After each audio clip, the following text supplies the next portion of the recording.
अच्छा, तो आज हम पढ़ने जा रहे हैं क्या कि the value of minimum value of coefficient of friction required to the pure rolling on an inclined plane. के एक इंक्लाइंड प्लेन दे रखा है, उस पर हमें प्योर रोल कराना है किसी को, चाहे वो रिंग हो, चाहे वो स्फीयर हो, हॉलो स्फीयर हो, सॉलिड स्फीयर हो, या कोई सा भी ऑब्जेक्ट हो, ठीक है, जो कि रोल कर सकता हो। तो यदि प्योर रोल कराना है, उसके लिए minimum requirement of coefficient of friction क्या होगी, वो हम यहाँ कैलकुलेट करने जा रहे हैं। राइट, देखिए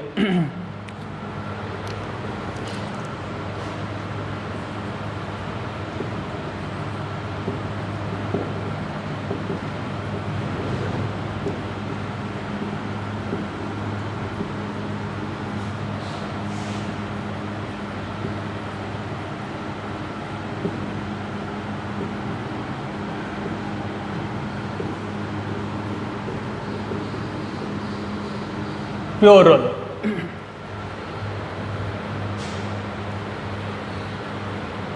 ठीक। तो प्योर रोलिंग के लिए हमने कुछ पैरामीटर पहले कैलकुलेट कर लिए थे। कौन कौन से? Velocity of centre of mass, velocity of acceleration of centre of mass, and उसके बाद हमने time to reach the ground, इस तरह की चीज़ें कैलकुलेट कर ली थी। ठीक है, तो वहाँ से कुछ पार्ट यूज़ होगा तो मैं डायरेक्टली वैल्यू प्लेस करूँगा और कुछ चीज़ें नहीं। ठीक है, तो देखिए इस इंक्लाइंड प्लेन के कोएफिशिएंट ऑफ फ्रिक्शन की बात हो रही है, इसके कोएफिशिएंट ऑफ फ्रिक्शन की बात हो रही है म्यू की, कि यहाँ पे म्यू की रिक्वायरमेंट क्या होगी, so that this can pure roll on this inclined plane. Right, तो ये चीज़ है। तो बाकी सब चीज़ें हम कैलकुलेट कर सकें, यहाँ पे एक ACM कैलकुलेट कर सकें यहाँ पे इस तरह का। सो दिस इज फ्रिक्शन। देखिए पहली बात ऐसा लगेगा F and this is mg, और इधर एक कंपोनेंट होगा, एक कंपोनेंट इसका इधर होगा, इसको बोलेंगे mg sin theta, and this is mg cos of theta, and this is normal. ये सब चीज़ें पिछली बार देख चुके हैं, राइट, पिछले वीडियो में। तो मैं इसके आगे बढ़ता हूँ। राइट, तो देखिए because of this friction force यहाँ पर एक टॉर्क लगेगा जिसकी वजह से ये रोटेट करेगा, लेकिन हमें इस तरह से रोल कराना है कि वो प्योर रोलिंग हो। ठीक है, मतलब this lower surface of the rolling body does not slide with respect to the upper surface of this inclined plane। ठीक, तो चलिए हम इसके लिए यूज करते हैं this torque is equal to I alpha, और यहाँ से दिस इज F और this is radius R is equal to I मतलब mk स्क्वायर एंड अल्फा मतलब ACM अपॉन R। ठीक है, तो यहाँ से मिला आपको F is equal to mk square upon R square ACM। Right, number 1 ACM हम पिछले वाले सेक्शन में कैलकुलेट कर चुके हैं, and this is ACM is equal to G sine theta upon 1 plus k square by R square, ऐसा। ठीक है, एंड देन हम बात करें कि minimum value of coefficient of friction, तो यहाँ पे मैक्सिमम फ्रिक्शन क्या लग सकता है, पॉसिबल फ्रिक्शन क्या हो सकता है। सो दिस FL या F मैक्स बोलो, and this that one is given by mu mg, this is mu mg, मतलब ऐसा होता है म्यू n, ये तो ठीक है आपको पता। This is F max is equal to mu mg and this is cos of theta. Right, number 3 ये लिख सकते हैं, तो ये लिखो या ना लिखो, ठीक है, ये आपको मालूम है कि मैक्सिमम वैल्यू ऑफ फ्रिक्शन क्या होता है। इन तीनों इक्वेशन की हेल्प से हम यहाँ पर लिखेंगे क्या, this mu mg cos of theta is equal to this is mk square. ठीक है, ये mk square R square, and ACM को हम यहाँ से रिप्लेस कर देते हैं G sine theta upon this is 1 plus k square by R square, ऐसा। ठीक है, यहाँ से mg से mg कैंसिल हो जाएगा, ये mg। राइट, तो क्या बच गया, mu cos theta is equal to this is k square R square and this is sine theta upon 1 plus k square R square, ऐसा होगा। ठीक है, बस अब तो एडजस्ट करना है, तो ये आपने नोट कर ही लिया होगा। तो देखिए इसके बाद हमने क्या किया, इस कॉस को इधर ले गए तो वो 10 बन गया।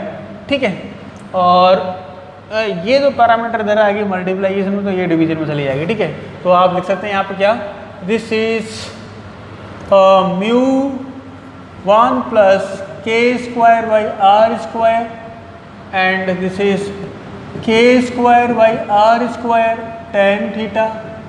आप एक बार इसको और डिवाइड कर देते हैं तो क्या मिलेगा, ये मिलेगा म्यू 1 प्लस दिस, चलिए मैं वो रिजॉल्व ही कर देता हूँ, ये डिवाइड करेंगे तो ये हो जाएगा R square upon K square, यहाँ हो जाएगा 1। ठीक है, is equal to tan theta, ऐसा।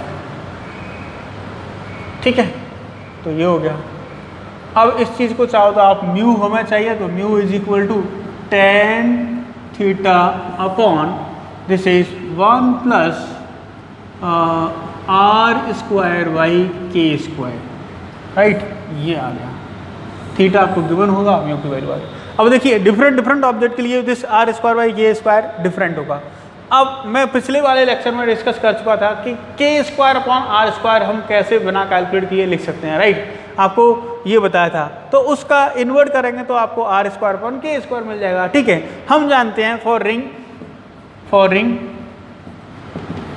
This I is equal to M R square होता है, एम आर स्क्वायर होता है, तो दिस के स्क्वायर बाई आर स्क्वायर हो गया कितना, 1।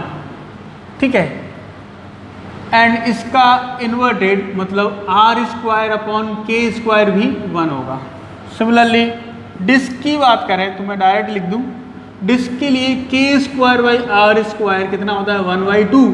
सो this R square by K square कितना होगा, 2। ठीक है, ये चीज़ तो ये आपने यदि आर स्क्वायर के स्क्वायर अपॉन आर स्क्वायर मालूम है तो are square upon K square लिखने में आपको किसी को भी कोई दिक्कत नहीं होनी चाहिए। अब देखिए बहुत जल्दी, वरना देखो जो है नीट में ये क्वेश्चन आया तो आप पूरी इक्वेशन लिखेंगे तो बहुत बड़ा दिक्कत में जाओगे कि क्या क्या रिप्लेस करें, कैसे रिप्लेस करें, सारी चीज़ें। ठीक है, आप सबसे पहले ये एक्सप्रेशन याद रख लो, दी बेस्ट। ठीक है, यदि प्योर रोल है तो म्यू और थीटा के लिए ये है, थीटा कितना होना चाहिए, हो सकता है आपको म्यू गिवन हो, थीटा भी कैलकुलेट कर सकते हैं यहाँ से। ठीक है, कि the minimum value of theta required to pure roll, right, इससे ज़्यादा नहीं जा सकते, राइट, तो सॉरी वो मैक्सिमम वैल्यू होगी। तो देखिए यहाँ पे आप म्यू की वैल्यू किसी के लिए भी, फॉर एग्जाम्पल हम बात करें कि रिंग है तो अभी रिंग के लिए कैलकुलेट कर लेते हैं। तो रिंग के लिए ये R square upon K square आया 1, तो this mu is equal to this is tan theta upon 1 plus this R square upon K square 1 है, तो ये आ गया टेन थीटा बाई 2। ठीक है, फॉर डिस्क आप जानना चाहते हैं तो उसके लिए are square upon K square जो होता है, are square upon K square वो कितना होता है, 1/2 का इन्वर्ट करने के बाद 2। ठीक है, so this is mu is equal to tan theta upon 1 plus 2 is tan of theta by 3, ये चीज़। ठीक है, ये मिनिमम वैल्यू है ए, राइट। तो इस तरह से हम किसी भी क्वेश्चन का regarding the coefficient of friction for pure rolling on an inclined plane हम आसानी से आंसर कर सकते हैं। ठीक है, लेकिन इन जनरल आप इसको सोचो तो बहुत डिफिकल्ट जाएगा कि यार अरे यार इतनी सारी इक्वेशन फिर उनको रिजॉल्व करना, जब जाके हम फाइंड करेंगे तो कितना टाइम लगेगा, राइट। तो आपने एक बार देख लिया, इसके बाद बहुत आसान। Thank you.